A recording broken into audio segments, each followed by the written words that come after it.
Hello guys, দেখো আজকে ঝটপট করে একটি নিরামিষ সবজি বানিয়ে নিলাম। সেটা হলো ঢেঁড়স আলুর ঝোল। আলুটা আগে কেটে একটু সিদ্ধ করে নিয়েছি, তারপরে একটু একটু ভেজে নিলে ঢেঁড়সটা যখন ভেজেছি ঢেঁড়সের সঙ্গে আলুটাও আবার একটু দিয়ে একটু নাড়া দিয়ে নিলাম।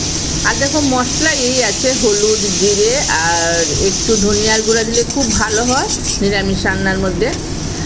আর একটু তো কালারের জন্য লাল লঙ্কা দিয়েছিলাম অল্প একটু, তারপরে কাঁচা লঙ্কা একটু বেটে দিয়েছি। একটু ঝাল ঝাল হলে বেশ ভালো লাগে। নিরামিষটা একদম মশলা কম হলে ভালো লাগে না, একদম কম না আবার বেশিও না। এটা একটা রান্নার একটা আলাদাই আছে, সিস্টেম আছে।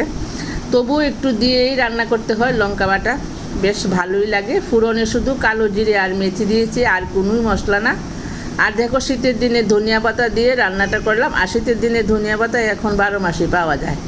দেখলাম বেশ ভালোই লাগে, সেন্টও আছে। কেমন লাগছে অবশ্যই জানাবে। বাই।